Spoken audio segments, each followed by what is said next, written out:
Good morning student आज हम next topic आपका ग्रामर है सब्जेक्ट वर्ब कॉनकॉर्ड के बारे में हम पढ़ेंगे। इससे पहले हमने नरेशन जो एक्सरसाइज थी वो कंप्लीट कर ली थी, तो मैं आशा करता हूँ आप घर पर रहते हुए अपना सिलेबस है वो पूरी तरह से रिवाइज करेंगे और जो टॉपिक आपको पढ़ाया गया है उसको ध्यानपूर्वक पढ़ेंगे। तो आज हमारा जो टॉपिक है सब्जेक्ट वर्ब कॉन्क्वर्ड। बेटा सब्जेक्ट वर्ब कॉन्क्वर्ड या सब्जेक्ट वर्ब एग्रीमेंट एक ही बात होती है कि हमेशा जो वर्ब होता है वो सब्जेक्ट के अकॉर्डिंग होता है। तो कई बार आपने देखा होगा कि सब्जेक्ट एक वर्ड में हो, एक लेटर एक जो वर्ड में होता है कई बार दो तीन वर्ड में अर्थात फ्रेज में होता है, तो उसमें कई बार कन्फ्यूजन हो जाता है कि हमने कौन सा वर्ब प्रयोग करना है। तो देखिए the Concord means agreement. Concord का मीन्स क्या होता है? एग्रीमेंट। यहाँ पर हम वाक्य में वर्ब को और सब्जेक्ट के बीच संबंध के बारे में अध्ययन करेंगे। वर्ब जो होता है अर्थात जो क्रिया सब्जेक्ट के अनुसार आनी चाहिए, अर्थात वर्ब जो है वो हमेशा सब्जेक्ट के अकॉर्डिंग आती है। अगर सब्जेक्ट सिंगुलर है तो वर्ब भी हमेशा सिंगुलर ही होगा, और अगर सब्जेक्ट प्लूरल है तो वर्ब भी प्लूरल होगा। Read the following sentence. देखिए, he is a good student, वह एक अच्छा विद्यार्थी है। दे आर गुड स्टूडेंट्स, अब यहाँ वे बहुत अच्छे विद्यार्थी हैं। अब यहाँ दो सेंटेंस हो गए, he is a good student, they are good student. अब पहले वाक्य में देखिए सब्जेक्ट ही है, ही और सिंगुलर नंबर है। ये ही क्या है? Singular number, third person. इसी प्रकार वर्ब जो बी की फॉर्म इज़ है। अब यहाँ देखो सब्जेक्ट सिंगुलर है और वर्ब जो है वो इज़ है, सिंगुलर है और सिंगुलर है, परंतु दूसरे वाक्य में देखिए दे जो है एक प्लूरल नंबर है और वर्ब भी प्लूरल, बी का रूप आर है। तो देखिए सब्जेक्ट सिंगुलर हो गया तो इज आ गया और सब्जेक्ट प्लूरल हो गया तो आर आ गया। ऐसे कुछ एग्जाम्पल हम देखेंगे। My brother is reciting a poem, मेरा ब्रोदर है वो क्या कर रहा है? एक पोएम को रिसाइट कर रहा है। तो देखिए माई ब्रोदर अभी सिंगुलर है। My sister does not speak the truth, अब देखिए माई सिस्टर है वो सिंगुलर है इसलिए नेगेटिव में डज का प्रयोग हुआ। ठीक है, अगर यहाँ प्लूरल होता तो डू का प्रयोग होता। I like T but my father does not, अब देखिए आई वैसे सिंगुलर में ही काउंट करते हैं, अगर यह प्लूरल होता तो ही सी इट होता तो एस का प्रयोग होता। My brother are playing badminton, my brothers, अब देखो जो सब्जेक्ट है माई ब्रदर्स ये प्लूरल हो गया तो आर आ गया। दे डू नॉट, यहाँ देखिए डू नॉट का प्रयोग, अगर दे है तो डू नॉट का प्रयोग हो, डू नॉट का प्रयोग होगा।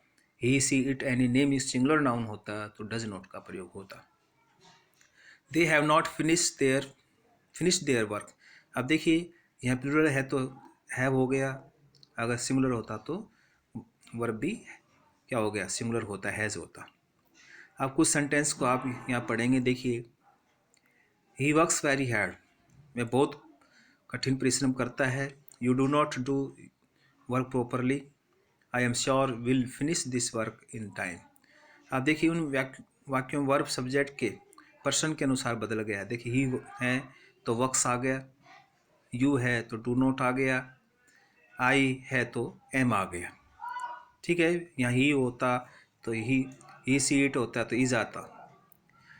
अब देखिए यदि दो या दो से अधिक सब्जेक्ट एंड से जुड़े हों और प्लूरल वर्ब का प्रयोग किया जाता है, यदि दो या दो से अधिक सब्जेक्ट हों, जैसे यू एंड आई, अब अगर और एंड से जुड़े हों तो प्लूरल वर्ब आएगा, यू एंड आई तो आर आ गया। अब कई बच्चे क्या होंगे, आई को समझ के एम का प्रयोग करेंगे, लेकिन आपने देखा कि यहाँ दो या दो से अधिक सब्जेक्ट और एंड से जुड़े होते हैं, यू एंड आई। ठीक है, two and two make four, two and two बेटा ये दोनों ही होते हैं, मेक्स फॉर भी होता है और मेक फॉर भी, दोनों से ही माने जाते हैं। ये कुछ अलग तरह के सेंटेंस होते हैं। ही एंड हिज फादर, अब देखो ही और उसका फादर एंड से जुड़ा है तो हम प्लूरल में काउंट करेंगे। यदि दो सब्जेक्ट किसी एक विचार या को प्रकट करें, यदि दो सब्जेक्ट एक ही विचार को, एक ही आइडिया को प्रकट करें तो सिंगुलर वर्ब का प्रयोग किया जाता है। दो सब्जेक्ट हो लेकिन आइडिया एक ही हो, जैसे bread and butter makes a good breakfast. अब देखो वैसे तो अलग अलग हो गए, ये ब्रेड और बटर अलग अलग हो गए, लेकिन विचार तो एक ही है, मेक्स ए गुड ब्रेकफास्ट। ठीक है, तो विचार एक गुड ब्रेकफास्ट हो गया तो हम सिंगुलर में काउंट करेंगे।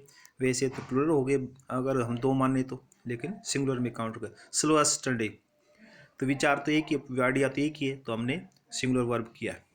राइस एंड करी इज़ माई फेवरेट डिश, विचार तो एक ही, मेरे फेवरेट है, तो इज़ का प्रयोग हुआ।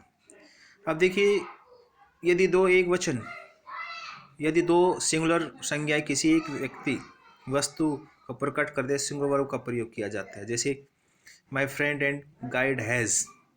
अब यदि एक वचन संज्ञा किसी एक व्यक्ति या वस्तु को प्रकट करे तो सिंगुलर वर्ब का प्रयोग है। तो माई फ्रेंड एंड गाइड, तो ये दो क्या हैं, सिंगुलर वो संज्ञाएं हैं जो एक ही व्यक्ति या वस्तु को प्रकट करती हैं, तो यहाँ सिंगुलर वर्ब भी होगा। The principal and secretary of the school is. अब ये दो एक वचन सिंगुलर है जो एक ही वस्तु को प्रकट करते हैं। अब कुछ नोट हैं, जब दो संज्ञा किसी एक ही व्यक्ति को दर्शाती हैं तो आर्टिकल का प्रयोग पहले संज्ञा के साथ होता है। जैसे वाक्य में द का प्रयोग पहली संज्ञा प्रिंसिपल के साथ हुआ है। जैसे देखो माय फादर, अब देखिए द प्रिंसिपल एंड सेक्रेटरी। अब जैसे वाक्य में द का प्रयोग जो पहली संज्ञा जो होती है ना वहाँ प्रयोग किया जाता है, तो बाद में द सेक्रेटरी नहीं करेंगे पहले। तो स्टूडेंट आज हम इतना ही करेंगे, तो मैं ऐसा करते हुए ध्यानपूर्वक इसको सुनेंगे। थैंक यू, और इसकी एक्सरसाइज भी करेंगे। Thank you.